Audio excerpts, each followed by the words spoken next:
नमस्कार, आप देख रहे हैं एमपी न्यूज और मैं हूं आपके साथ साक्षी जैन।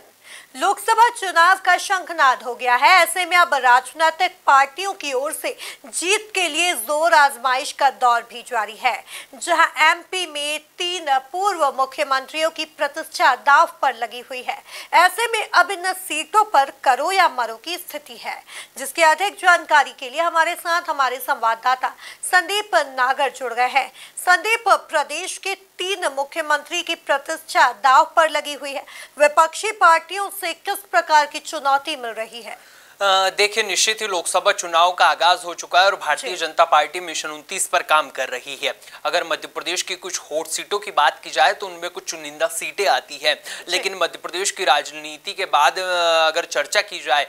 तो मध्य प्रदेश के पूर्व 3 मुख्यमंत्रियों की जो प्रतिष्ठा है वो दांव पर लगी हुई है और लगातार इन सीटों पर जो घमासान है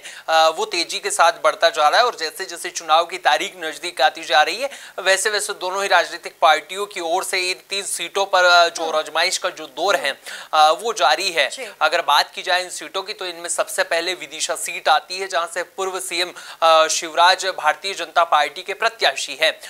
तो कहीं ना कहीं ये कहा जा रहा था कि पूर्व सीएम शिवराज के लिए विदिशा सीट काफी सेफ है, लेकिन जब से कांग्रेस के प्रत्याशी के रूप में पूर्व सांसद को यहाँ से उतारा गया है, ये सीट और जो मुकाबला है ये काफी रोमांचक हो गया है। अगर पूर्व सीएम शिवराज की बात करें तो वो लगातार लाडली बहनों के बीच में चर्चा बटोरते हुए सुर्खियों में रहते हैं। विदिशा उनके लिए संसदीय क्षेत्र भी रहा है और पूर्व से वो सांसद भी रहे हैं। तो ऐसे में कहीं ना कहीं जो राजनीतिक गलियारों में चर्चा है उनका कहना है कि पूर्व सीएम शिवराज के लिए ये सीट काफी महत्वपूर्ण भी है और उनकी नाक का जो सवाल है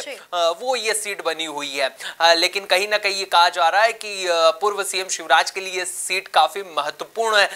है और उनकी नाक का सवाल इस सीट पर माना जा रहा है। ऐसे में अब ये कहीं ना कहीं कहा जा सकता है कि पूर्व सीएम शिवराज जो है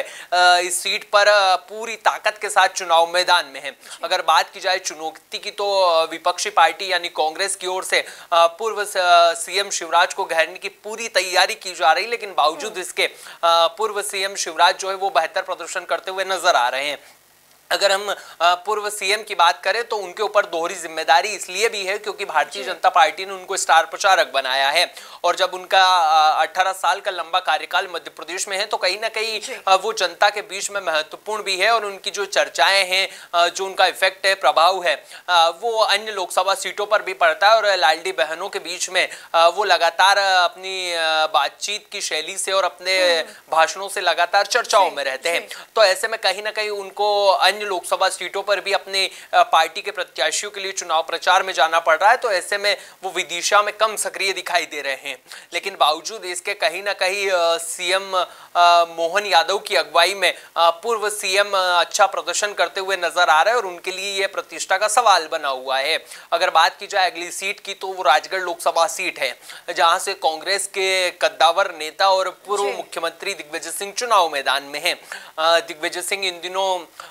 पद यात्रा में लगे हुए हैं और वादा निभाओ पद यात्रा के जरिए वो गांव-गांव में दस्तक देते हुए नजर आ रहे हैं। लेकिन अगर बात की जाए दिग्विजय सिंह की तो उनके लिए ये प्रतिष्ठा का सवाल जो है वो राजगढ़ लोकसभा सीट बन गई है, क्योंकि राजधानी भोपाल में उन्होंने 19 में जब लोकसभा के चुनाव हुए थे तो उनको करारी हार का सामना करना पड़ा था। उसके बाद में जब अब की बारी आती है तो उन्होंने अपने गृह क्षेत्र को चुना है और वो इस लोकसभा सीट के अलावा की अगर हम बात करें तो लगातार उनका गृह क्षेत्र भी है और 33 साल के बाद में उनकी घर वापसी हुई है। तो ऐसे में कहीं ना कहीं पूरे कांग्रेसी कार्यकर्ताओं में पूरा उत्साह है, लेकिन बावजूद इसके भारतीय जनता पार्टी लगातार उनको चुनौती देती हुई नजर आ रही है। और पिछले दिनों जब पूर्व सीएम के अलावा कैबिनेट मंत्रियों के अलावा अन्य जो नेता है भारतीय जनता पार्टी के, उन्होंने राजगढ़ लोकसभा सीट पर भाजपा प्रत्याशी रोडमल नागर को जिताने के लिए पूरी ताकत जो है वो लगा दी है, लेकिन बावजूद इसके पूर्व सीएम दिग्विजय सिंह के लिए राजगढ़ लोकसभा सीट प्राण प्रतिष्ठा का सवाल जो है वो बन गई है और इस सीट पर भी करो या मरो की स्थिति जो है वो दिग्विजय सिंह के लिए बनी हुई है। शायद यही कारण है कि वो लगातार जनसंपर्क में लगे हुए हैं और लगातार गांव-गांव में दस्तक देकर मतदाताओं से जीत का आशीर्वाद मांग रहे हैं। वहीं अगर अगली सीट की हम बात करें तो वो वो सीट है छिंदवाड़ा, जहां से कमलनाथ भले ही चुनाव मैदान में ना है हो, लेकिन उनके पुत्र नकुलनाथ चुनाव मैदान में, तो कहीं ना कहीं छिंदवाड़ा लोकसभा सीट भी कांग्रेस के लिए और पूर्व मुख्यमंत्री कमलनाथ के लिए प्रतिष्ठा का सवाल बनी हुई है,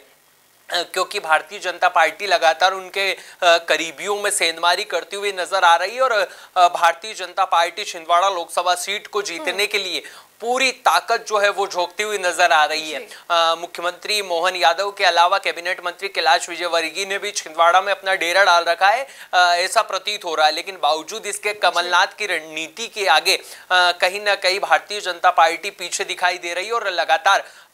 पूर्व मुख्यमंत्री कमलनाथ जो है वो अपने बेटे को जिताने के लिए इस सीट पर एड़ी चोटी का जो जोर है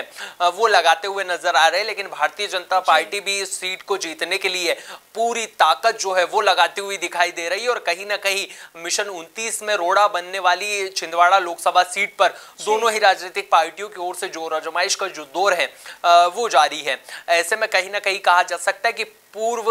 3 मुख्यमंत्रियों की जो प्रतिष्ठा है, नाक का सवाल है, ये तीनों लोकसभा सीटें बनी हुई है। अब ऐसे में देखना होगा कि मतदाता जो है वो किसको आशीर्वाद देते हैं और मध्य प्रदेश की इन 3 लोकसभा सीटों पर किसकी विजय होती है। जी संदीप, अपनी अपनी सीटों को जीतने के लिए तीनों ही पूर्व मुख्यमंत्रियों ने क्या कुछ तैयारियां की है? देखिए, अगर तीनों की हम बात करें तो तीनों अलग अलग रणनीति बनाते हुए नजर आ रहे हैं और अलग अलग रणनीति के तहत इन सीटों पर जीत हासिल करने के लिए अपनी जो सक्रियता है वो इन सीटों पर बढ़ा दी गई है। अगर हम बात करें शिवराज सिंह चौहान की, तो वो लगातार महिलाओं के बीच में जनसंवाद कर रहे हैं और अपने पुत्र कार्तिकेय सिंह की मौजूदगी में लगातार कैंपेन जो है वो विदिशा संसदीय सीट पर चलाए जा रहे हैं। अगर विदिशा संसदीय सीट की बात करें तो इसमें जितनी भी लोकसभा सीटें हैं जो इसके आसपास आती है उसमें भी पूर्व सीएम शिवराज का अच्छा खासा प्रभाव माना जाता है। अगर विधानसभा की बात करें तो भारतीय जनता पार्टी ने विधानसभा चुनाव में भी अच्छा खासा प्रदर्शन जो है वो इस संसदीय सीट से किया है। तो ऐसे में कहीं ना कहीं पूर्व सीएम शिवराज के लिए राह आसान है और जिस तरीके से वो लाडली बहनाओं के बीच में अपने क्षेत्र में लगातार सक्रिय रहते हैं तो कहीं ना कहीं उनके लिए राह आसान नजर आ रही है। वहीं अगर राजगढ़ की बात करें तो लगातार दिग्विजय सिंह जो है वो अपने पुराने रिश्तों को कहीं ना कहीं खुरेदते हुए नजर आ रहे हैं और अपने पुराने जितने भी कार्यकर्ता हैं उनके बलबूते पर वो चुनाव जीतने का दावा करते हुए नजर आ रहे हैं। अगर हम रोडमल नागर की बात करें तो 2 बार के सांसद है, लेकिन दिग्विजय सिंह जो है वो काफी पुराने राजनीतिक खिलाड़ी माने जाते हैं और लगातार उनकी सक्रियता जो है कहीं ना कहीं राजगढ़ में बनी रहती है। तो ऐसे में कहीं ना कहीं उनकी स्थिति राजगढ़ लोकसभा सीट पर मजबूत मानी जा रही है और वो लगातार अपने कार्यकर्ता, अपने जनप्रतिनिधि और राजगढ़ लोकसभा सीट के कांग्रेस प्रत्याशियों के साथ और नेताओं के साथ जो है वो जनसंवाद करते हुए दिग्विजय सिंह दिखाई दे रहे हैं। और दूसरी ओर अगर हम बात करें तो उनके पुत्र जयवर्धन सिंह ने भी मोर्चा संभाल रखा है। तो ऐसे में कहीं ना कहीं ये कहा जा सकता है कि भारतीय जनता पार्टी को अपनी पूरी ताकत जो है वो राजगढ़ लोकसभा सीट पर लगानी होगी, क्योंकि दिग्विजय सिंह वहां से मजबूत स्थिति में दिखाई दे रहे हैं। अगर कमलनाथ की बात कर ली जाए तो कमलनाथ भी लगातार अपने कार्यकर्ताओं के साथ जनसंवाद कर रहे हैं और एक इमोशनल मैसेज जो है वो लगातार जनता के बीच छोड़ते हुए कमलनाथ नजर आ रहे हैं कि कहीं इमोशनल से काम बन जाए। लेकिन बावजूद इसके पूरी भारतीय जनता पार्टी मिशन छिंदवाड़ा पर लगी हुई और एक